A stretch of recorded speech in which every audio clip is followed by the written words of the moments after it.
Hello friends, welcome back to my mini blogs. अभी आप लोग देख रहे हो कि मैं टमटम में हूँ और तेजपुर चौक बाज़ार जा रहा हूँ और कुछ सामान ख़रीदना है, इसीलिए टमटम में जा रहा हूँ चौक बाज़ार।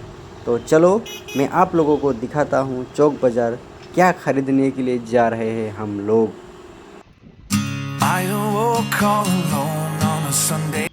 फ्रेंड्स, मैं जा रहा हूँ चौक बाज़ार, बट हम लोगों को क्या दिखाई दिया ये देख लो आप लोग।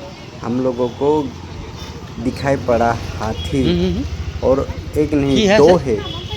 ये देखो, लोग केले दे रहे हैं खाने के लिए, और बहुत दिन के बाद आज देखे हैं हम लोग, और दो देखे। देखो ना, इतना फ्रेंड्स, मैं पहली बार इतना पास से जा रहा हूँ हाथी के पास से। ये देखो, मैं तुम लोगों को दिखा रहा हूँ। ये देखो, ये देखो, ये देखो, मुझे लगने ही वाला था। फ्रेंड्स, कुछ खरीदने गए थे बट हुआ नहीं कुछ खरीदने के लिए। सो अभी जा रहे हैं, और ये देखो तेजपुर का नज़ारा है, तेजपुर सिटी, ये देख रहे हो। सो फ्रेंड्स, आज का मिनी ब्लॉग यहीं पर अंत करते हैं। Bye bye.